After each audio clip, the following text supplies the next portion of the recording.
Maintenant, on va expliquer un nouveau paragraphe, c'est l'énergie potentielle élastique. C'est quoi l'énergie potentielle élastique?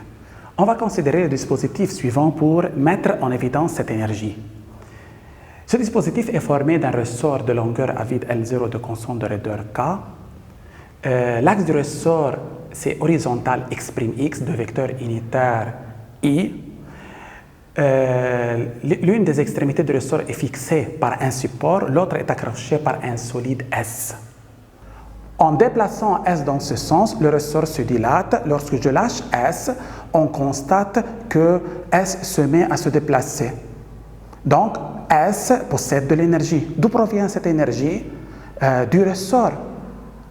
Donc, lorsque le ressort est dilaté, il acquiert de l'énergie. Cette énergie acquise par le ressort pendant sa dilatation s'appelle énergie potentielle élastique. Alors, lorsque je lâche S, le solide se déplace, alors une partie de l'énergie potentielle élastique qui est emmagasinée par le ressort, lorsqu'on l'allonge, se transforme en quoi? En énergie de déplacement de quoi? Énergie de déplacement de S. Tout le monde d'accord? Maintenant, de la même manière, si je déplace S dans ce sens, alors le ressort est comprimé. Lorsque je lâche S, alors S se déplace. Quelle est la cause de déplacement de S? C'est l'énergie emmagasinée dans quoi? Dans le ressort pendant son quoi? Pendant sa compression. Cette énergie emmagasinée s'appelle quoi? S'appelle énergie potentielle élastique. Donc, tout ressort dilaté ou comprimé emmagasine de quoi?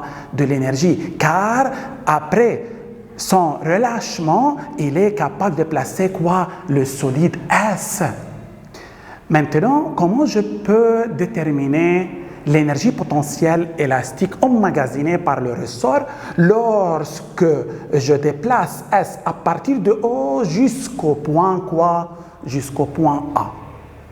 Remarquons bien, lorsque je déplace S du point O au point A, l'énergie potentielle élastique du ressort va augmenter. En haut, elle est nulle lorsque le ressort a une longueur égale à sa longueur à vide, il n'emmagasine aucune énergie, mais au point A, il acquiert une énergie. Il acquiert une énergie potentielle élastique. Donc, je considère que l'énergie potentielle acquise par le ressort lorsqu'on déplace son extrémité du point O au point A augmente de delta EPE de O vers A. Lorsque je lâche S, S se déplace de A vers O sous l'action de quoi? De la tension T du ressort. Sous l'action de la tension T du ressort. Donc, l'énergie potentielle acquise par le ressort, lorsqu'on déplace son extrémité du point O au point A, apparaît dans S sous forme de quoi? Du travail de quoi? Du travail de la tension du ressort, lorsque son point d'application se déplace de A vers quoi? De A vers O. L'augmentation de l'énergie potentielle élastique du ressort se transforme en travail de la tension qui fait ramener S de A vers O. Ça, c'est l'équation correspondante à ce bilan d'énergie. Maintenant, c'est quoi delta EP? C'est EPE, l'énergie potentielle élastique finale, c'est-à-dire en A, moins énergie potentielle élastique en O, qui est nulle, égale travail de la tension. D'après les applications précédentes, le travail de la tension d'un ressort, c'est le travail d'une force quoi? Constante. Donc, qu'est-ce que j'écris? J'écris intégrale T dxi. De quel point vers quel point? De A vers quoi? Vers O. Mais à quoi est égale la tension T du ressort? La tension T du ressort dans cette situation, d'après la loi de Hooke, c'est K fois delta L. Mais l'allongement du ressort n'est autre que X qui représente l'abscisse de S à ce moment-là. Donc, qu'est-ce que j'écris? J'écris Kx. Donc, ça c'est le module de cette tension. Le vecteur tension égale à quoi? Regardons bien. T et I sont deux vecteurs opposés. Donc, ces vecteurs vont être quoi? Proportionnels. C'est-à-dire T égale Kx, mais je veux mettre ici moins. Pourquoi? Car K et X sont positifs, T et I ont des sens contraires. Et par suite, T égale moins KXI. Tout le monde d'accord? K positif, X positif, ça c'est l'abscisse de S. L'abscisse de S est positive. Donc T égale moins KXI. Et n'oubliez pas que le produit scalaire de I par lui-même est égal à quoi? Égal à toujours à 1. Maintenant, l'énergie potentielle élastique en A égale intégrale. T c'est quoi? C'est moins KXI dxi. Je remplace T par moins KXI. Il en reste dxi. I par I, c'est I au carré égale à 1. Et par suite, c'est intégrale moins KX dx. Maintenant, je veux remplacer ici les bornes de l'intégrale. A, je mets ici XA. O, je mets ici XO parce que la variable c'est X dans cette intégrale. À quoi égale XA? C'est delta LA. Delta LA, c'est OA, c'est XA. Maintenant, XO, c'est 0. Quelle est l'intégrale de ça? C'est moins K. X, c'est X2 sur 2, mais entre delta LA et quoi? Et 0. Ça, c'est l'énergie potentielle élastique en A, égale moins K. Tout d'abord, je vais remplacer X par 0 sur 2 dans toute cette expression, puis moins, toujours je commence par la borne supérieure, moins K. La borne inférieure, c'est, je remplace X par delta LA au carré sur 2. Égal 0, c'est plus, ça c'est 1 demi K delta LA au carré.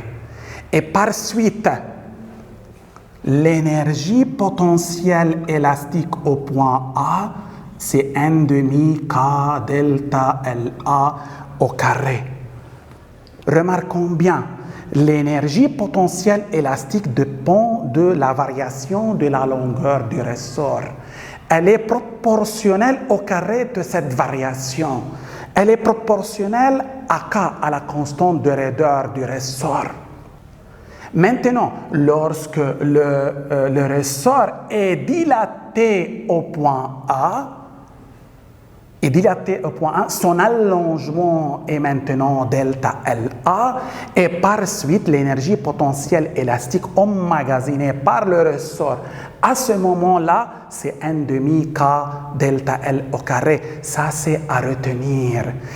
Il n'est pas demandé de démontrer ça. On va retenir ça. Cette expression est applicable dans le cas de la dilatation ou de la quoi? Compression. Toujours, je veux déterminer, lorsque je veux déterminer l'énergie potentielle élastique en un point A, en un point donné, et je veux déterminer l'allongement du ressort dans cette quoi? Situation.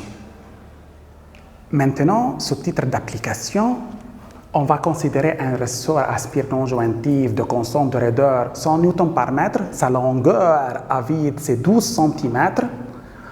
On dilate le ressort jusqu'à ce que sa longueur devienne 20 cm. C'est le cas de la dilatation.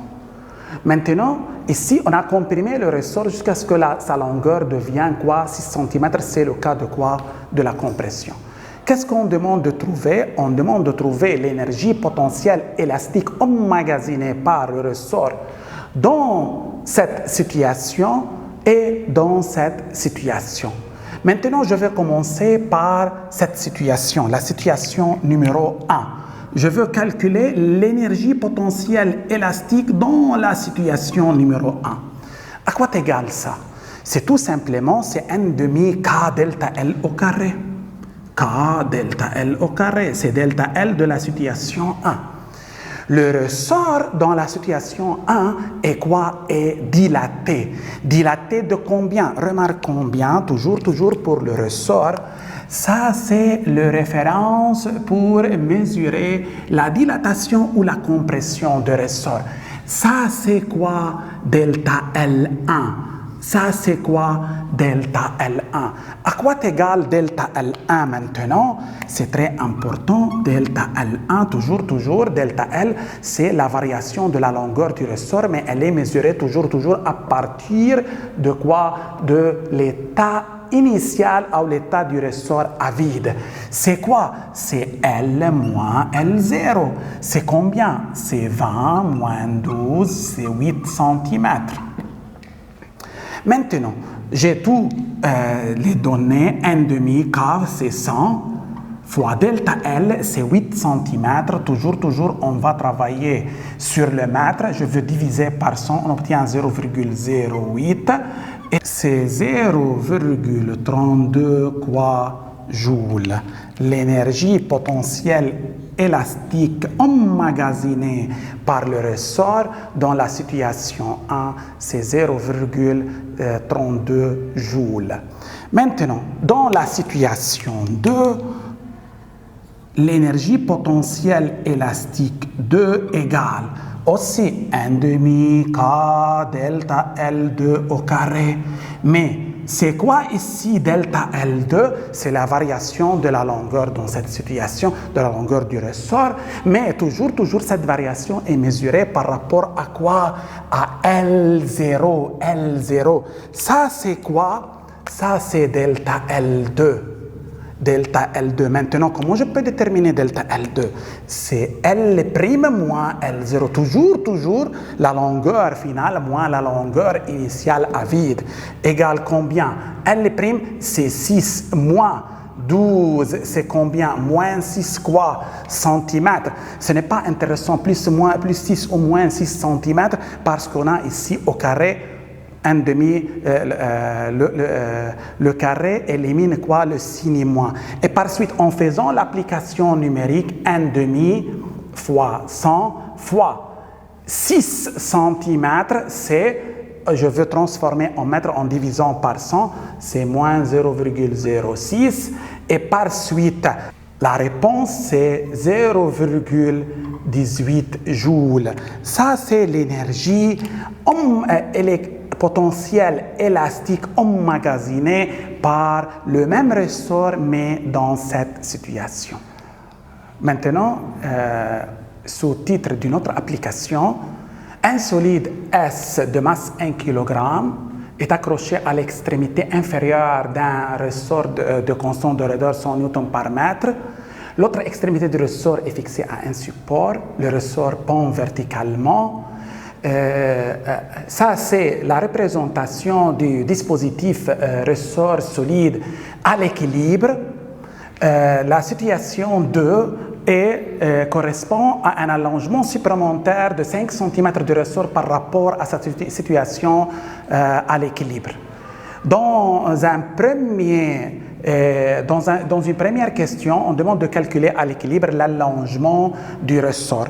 Maintenant, je veux utiliser cette situation pour déterminer l'allongement du ressort dans cette situation.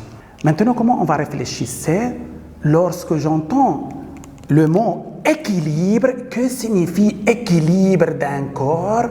C'est-à-dire la somme des forces extérieures agissant sur ce corps égale à quoi? Égale à 0. Je veux commencer par ici. À l'équilibre, partie A, l'équilibre de qui? De S, sigma force extérieure égale à quoi? À 0. C'est-à-dire, c'est la somme des forces extérieures agissant sur S. Agissant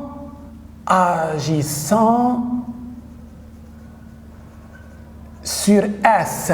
Maintenant, quelles sont les forces qui agissent sur S à l'équilibre? il existe quoi? Deux forces en entourant S. Il y a deux forces qui agissent sur S, qui sont quoi? Qui sont mg et quoi? Et la tension du ressort. Mg est la tension du ressort. Maintenant, les forces agissant sur S sont mg et t. Leur somme égale à 0. Cela équivaut à dire mg plus t égale à 0. La somme de deux vecteurs est nulle, donc ces deux vecteurs ont même ligne d'action. Oui, c'est vrai, c'est la verticale. Sens contraire, c'est vrai. Et même intensité. Qu'est-ce que j'écris? T égale mg. À partir de la condition d'équilibre, on a obtenu T égale mg. J'ai la masse m, c'est 1 kg. Je veux prendre G 10 fois 10. La réponse, c'est combien? 10 newtons. La condition d'équilibre a donné la valeur de la tension. Maintenant, comment je peux déterminer l'allongement du ressort à l'équilibre? Loi de Hooke. Loi de Hooke. D'après quoi? La loi de Hooke. Que dit la loi de Hooke ici? T égale K delta L. Ça, je vais mettre ici LE, considérant le cas d'équilibre, delta LE à l'équilibre. Maintenant, à quoi égale delta LE? C'est T sur K, c'est combien? C'est 10 newtons sur K, c'est 1000 newtons par mètre. Et par suite, l'allongement du ressort à l'équilibre, c'est 10 moins 2 mètres ou 1 centimètre. Ça, c'est la dilatation du ressort à quoi? À l'équilibre. Ça, c'est la dilatation du ressort à l'équilibre. Maintenant, partie B. Partie B. Qu'est-ce qu'on demande dans la partie B? Calculer, en déduire l'énergie potentielle élastique du ressort dans la situation 2. À quoi égale l'énergie potentielle élastique du ressort dans la situation 2? C'est 1 demi K delta L au carré, mais delta L dans cette situation, delta L2. C'est quoi delta L2? C'est 5 cm. On va réfléchir. C'est quoi delta L? Delta L, c'est la variation de longueur du ressort, mais à partir de sa longueur à vide. Maintenant, qu'est-ce que je veux faire? Je veux représenter la figure du ressort à vide. Ça, c'est le support. La longueur, ici, la longueur à vide du ressort est inférieure à cette longueur. Pourquoi? Parce que ici, on accroche un solide, le ressort va se dilater. Ça, c'est L0. Maintenant, comment je peux déterminer delta L2? Ça, c'est le référence pour les allongements du ressort ou les variations de longueur du ressort. Ça, c'est quoi? Ça, c'est delta L2. L'allongement du ressort dans cette situation est d'ici jusque-là. C'est ça. C'est ça. Il en reste ça. Que représente ça? Que représente ça? Remarquons. Que représente ça? Que représente ça? D'ici jusque-là, c'est quoi? C'est la dilatation du ressort à l'équilibre. Ça, c'est delta LE. C'est combien? C'est 1 centimètre. Remarquons, ça, c'est 1 centimètre. Donc, la dilatation du ressort dans la situation n'est autre que 5 cm plus 1 cm. Ça, c'est la dilatation du ressort dans la situation 2. Elle est égale à 1 cm plus 5 cm. Donc, c'est quoi? c'est 6 cm. Donc, il est facile de trouver l'énergie potentielle élastique dans la situation 2 fois delta L2, c'est 6 cm au carré, c'est 0,06. La réponse, c'est 1,8 quoi joules. Ça, c'est l'énergie potentielle élastique dans la situation 2.